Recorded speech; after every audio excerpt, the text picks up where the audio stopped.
Madam Bansos, anak Pak Lurah, dan monyet koruptor.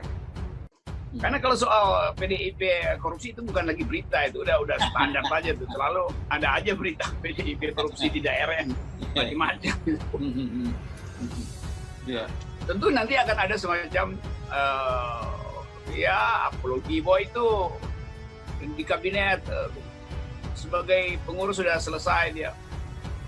Jadi sekarang kita lihat bagaimana rapuhnya isu pemerintahan yang bersih. Sekarang apalagi mau diucapkan oleh Pak Jokowi untuk mengatakan bahwa kami memimpin pemberantasan korupsi. Lalu di dalam dirinya sendiri sarang korupsi. Itu kan partainya Jokowi.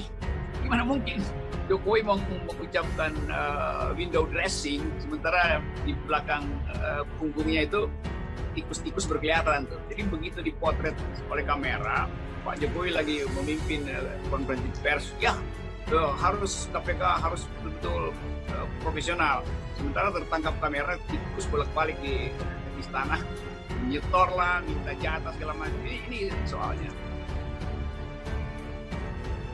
PDIP, koruptor bansos COVID-19.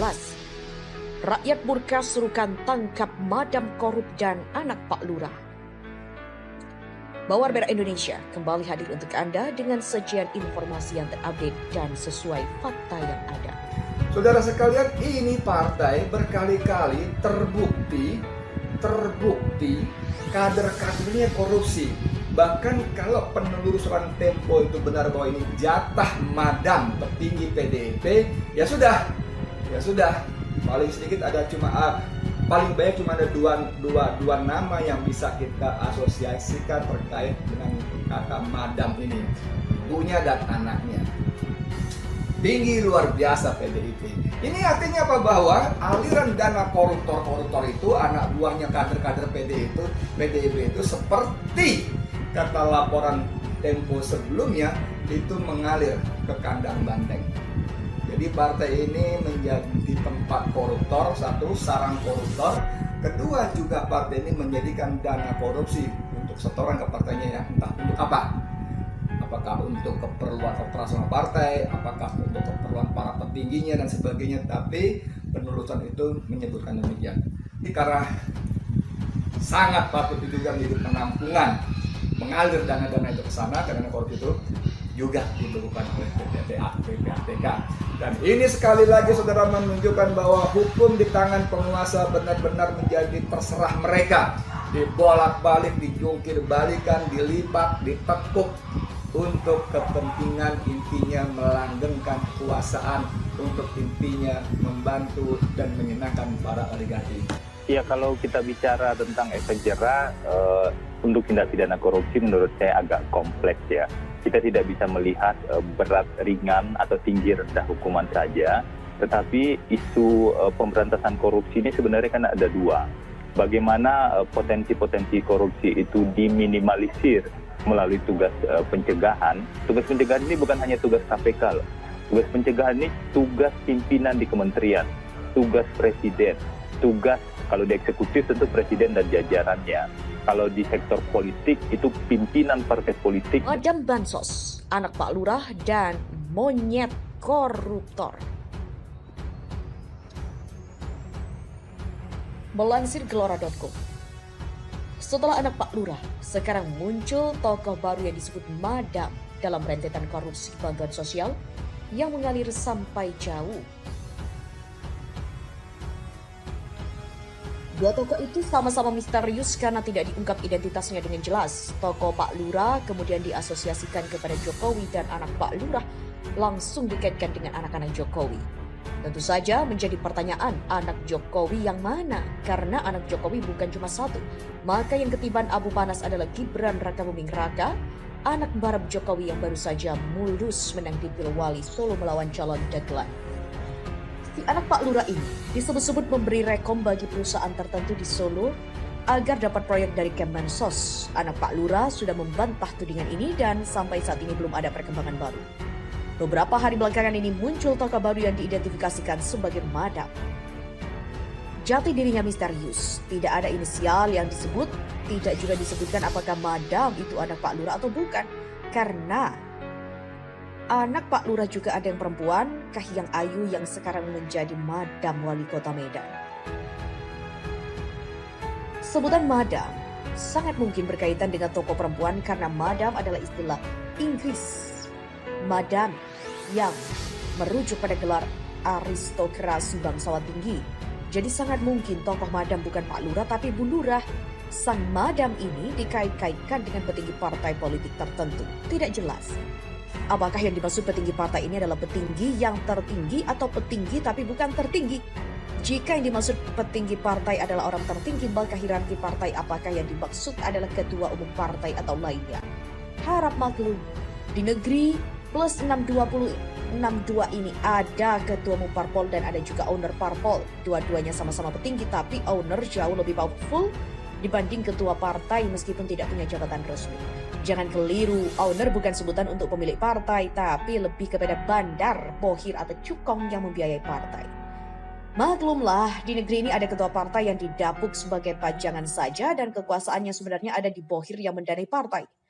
Madam ketua parpol tidak banyak Indonesia, hanya 1 gelintir atau 2 gelintir saja. Dan dalam kasus korupsi bansos ini, sang Madam dikait-kaitkan dengan partai PDIP karena menteri yang dicokok KPK berasal dari partai itu. Proyek triliunan rupiah disebut-sebut mengalir ke orang-orang berkaitan dengan partai itu.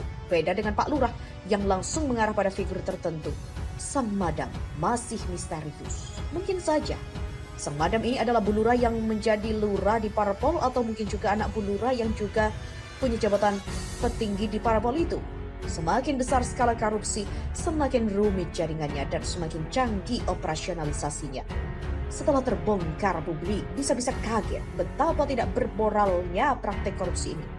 Dalam kasus korupsi bansos ini terlihat bahwa para koruptor itu levelnya sudah seperti jin ifrit yang lebih jahat dari iblis. Katanya ada wacana agar pelaku korupsi bansos dihukum mati. Tapi publik paling cuma ketawa-ketawa saja karena sudah hafal di luar lambut soal sandiwara hukum di negeri ini. Di Cina koruptor dipotong lehernya, di Arab Saudi koruptor dipotong tangannya, dan di Indonesia koruptor dipotong masa tahanannya. Di tengah musim pandemi rakyat minta melakukan 3M. Tapi di tengah pandemi sang menteri malah dapat 7M. Korupsi-korupsi gigantik selalu melahirkan tokoh-tokoh yang misterius yang tidak boleh disentuh karena mereka memang orang-orang yang tidak tersentuh. The untouchables. Jangan disentuh, disebut nama pun tidak boleh. Dia hanya boleh disebut The Supremo, The Boss, Pak Ketua atau Pak Lurah bahkan. Dalam dunia mafia tertinggi tidak boleh ada sebutan apapun bagi orang tertinggi itu saking sakral dan misteriusnya. Ketika ingin menyebutnya cukup dengan menyebut beliau sambil tangan kita membuat isyarat tertentu. Misalnya menyentuh ujung telinga kiri. Itulah kode-kode khusus para mafioso kelas atas yang canggih. Komunikasi di kalangan mereka bersifat esoteris hanya dipahami oleh kalangan mereka sendiri. Karena itu, pernah ada istilah Apple Washington untuk menyebut mata uang dolar. Pada 2012, anggota DPR RI Angelina Sondak divonis 12 tahun penjara setelah dibanding ditambah denda 500 juta karena terbukti menerima uang tidak sah. Salah satu sandi yang dipakai Sondak adalah Apple Washington untuk menyebut pembayaran dengan mata uang dolar Amerika. Sejak itu, bermunculan kata-kata sandi yang kemudian banyak dipakai dalam pembicaraan umum dan menjadi kosakata dan diksi baru. Misalnya kata meter dipakai untuk menyebut miliar karena singkatannya sama-sama huruf M. 10 meter berarti 10 miliar. Lalu ada kata ton untuk menyebut triliun karena awalnya sama-sama huruf T. 1 ton berarti 1 triliun. Bahasa dan semiotika korupsi memang selalu rumit dan berbelit. Dr. Aceng Abdullah, pakar komunikasi dari Universitas Padjadjaran, Bandung, meneliti semiotika korupsi ini dalam disertasi doktoralnya berjudul Komunikasi Korupsi, Studi Etnografi Komunikasi tentang bahasa yang digunakan dalam aktivitas korupsi, kolusi, dan nepotisme 2013. Abdullah menemukan adanya bahasa esoterik yang hanya dipakai dan dipahami secara terbatas dan tertutup di kalangan pelaku korupsi. Abdullah mengidentifikasinya sedikitnya 11 istilah yang banyak dipakai untuk mengaburkan korupsi, misalnya uang lelah, uang bensin, dan bahkan sodako. Studi terbaru dari Aspinall dan Baron Scott 2019, Democracy for Sale, juga menyoroti peliknya korupsi klientelisme yang melibatkan anggaran negara melalui banyak bagi-bagi proyek dari pejabat atau patron dan pengusaha atau klien sebagai imbalan dukungan politik. Aspinall dan Baron Scott menyorot beda perbedaan, yaitu beda peran parpol di Indonesia, di India, dan Argentina. Di dua negara itu, anggota partai beroperasi sampai ke desa-desa untuk menjadi ujung tombak partai dan menjaring apa saja persoalan rakyat untuk disampaikan ke partai. Penguasa partai setempat kemudian mencarikan solusi untuk mengatasi persoalan itu. Mesin partai berjalan secara aktif sepanjang waktu. Di Indonesia, mesin partai hanya berjalan 5 tahun sekali saat pemilu atau pilkada. Itu pun fungsinya lebih banyak bagi-bagi sembako, sarung, dan amplop politik uang.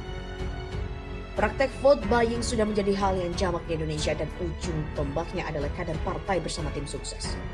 Kasus korupsi di Partai Demokrat pada 2012 menunjukkan bahwa jaringan korupsi di lingkungan partai terkait berkelindan atau satu sama lain dengan rapi dan rahasia. Partai Demokrat ketika itu gencar melakukan kampanye Say No to Corruption. Tapi dalam waktu bersamaan, sejumlah pengurus partai yang menjadi bintang iklan itu malah ramai-ramai dicokok KPK dan mendekam di penjara.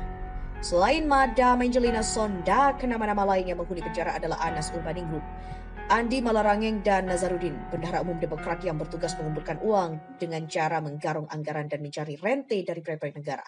Partai Demokrat relatif cepat dan tuntas menyelesaikan kasus korupsi ini meskipun ketika itu anak Pak Lurah juga disebut-sebut tapi lolos juga. Kali ini PDIP akan diuji apakah bisa menyelesaikan jaringan korupsi ini secara tuntas dengan berani mengorbankan anak Pak Lurah atau sang madam yang bisa membongkar rantai korupsi yang panjang dan berliku. Jawabannya agak meragukan karena dalam kasus Harun Masiku saja sampai saat ini patkul lipat masih tetap berlipat dan sulit diungkap. Kisah tradisional Cina menyebut biang korupsi ibarat pohon besar. Sekali pohon itu ditebang, maka monyet-monyet akan berhamburan. Sang madam dan anak Pak Lurah adalah pohon besar itu. Jika dua-duanya ditebang, maka para koruptor kelas monyet pasti akan berhamburan.